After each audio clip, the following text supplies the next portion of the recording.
Okay, welcome back to part 4 of the series of my experience with Mike Smith of Target Oil and Gas and drilling Bell County number 1.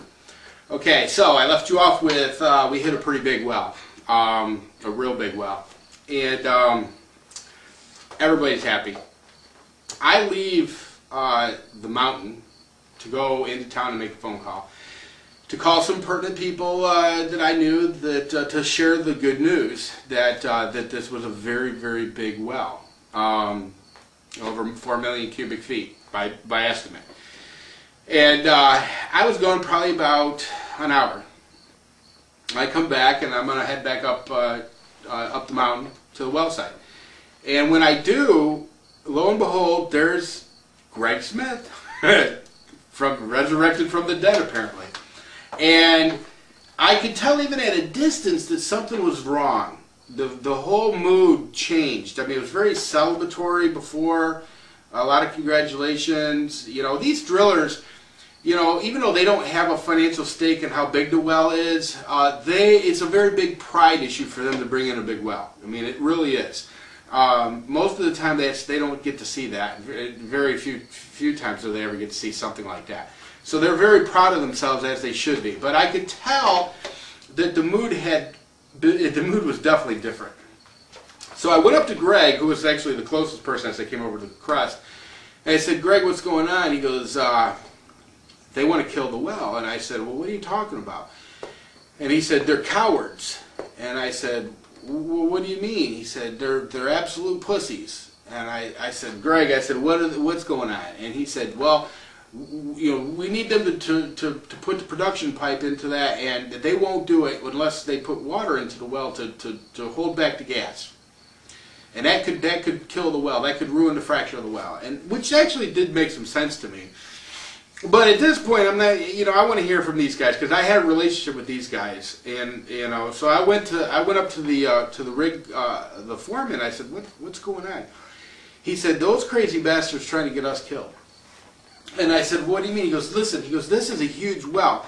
He goes, "You can produce this well just like this." He goes, "You don't need to run, you know, some small-ass production pipe." I don't remember if it was 2-inch, 4-inch, whatever it was.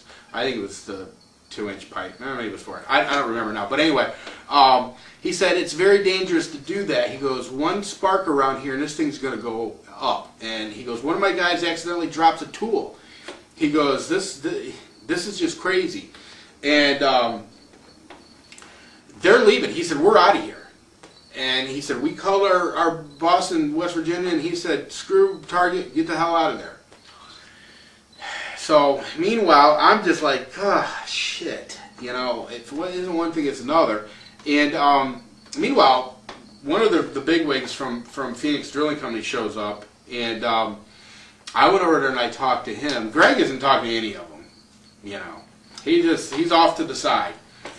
And they're packing up their stuff, and I said, "Look," I said, I don't know, really understand what's going on." I said, "But I know you guys are real good guys." I said, and if Mike Smith or Greg Smith or Target's done anything to piss you off, I hope you don't hold it against me or my family." And he said, "We don't." He said, "If you ever want to drill a well," he goes, "you call us." He goes, "But we'll never drill another well for Mike Smith or Target Oil and Gas." Okay, yeah, fair enough. Got his business card. Said, "All right, adios." And they took all their equipment out of there, and there was a hole like this that was just blown. I mean, it was like the back end of a jet aircraft. I mean, I can't remember how many feet high, but it was just unreal. And I've seen other wells that are being bled off, and this thing was like the mother of wells. And for 3 days, this hole in the ground just blew like there was no tomorrow. And finally, Mike Smith had contacted some yahoos. You should have seen these guys. These people were right out of Central Casting for The Hills Have Eyes. They got this service rig that looks like it's from 1948. The one guy's got a tattoo down his arm, looked like a prison tap, but it said "insane." And they're going to run this production pipe down this well. Which, you know, before Phoenix left, I asked him, I said, "What are the odds that something's going to go bad and wrong?" And he said about 60%. And I said, "Well, I'd kind of like to watch them do this. Where should I be at?" He said, "Way the hell over on the other side of the highway would be a good spot for you." I'm like, But luckily, these guys did manage to run this down and get it capped off. For 3 days, I think about all that gas just gone. You know, like 4 million cubic feet a day. You know, so 12 million cubic feet of gas just into the air. So anyway, we get it capped off, and I'm expecting, you know, them to get this thing hooked up pretty quickly. Turns out that Mike Smith and Target never got a permit to drill under the railroad. In fact, what they should have done, common sense, drill under, get that all squared away, because you know you just don't get permits from the railroad like that. It just doesn't happen. It took them months and months to get a permit to drill underneath the railroad, because the company that owns the transportation lines, Delta Natural Gas, their transportation lines were on the other side of these railroad tracks. Which wasn't all that far from the well, but you had to get a permit from them to drill underneath their tracks. And then, of course, you had to get with Delta to get their crew out there to hook up. And all this stuff just took forever and ever and ever. So I'm talking to a well expert, and he told me, he says, it's not a good thing to take a natural well like that and shut it in. He said, because what can happen is it can collapse the natural fracture, you know. And it was just a debacle. I mean, just an absolute debacle. And instead of using, you know, the engineer that they used to survey out the 4 well sites, they went with a guy.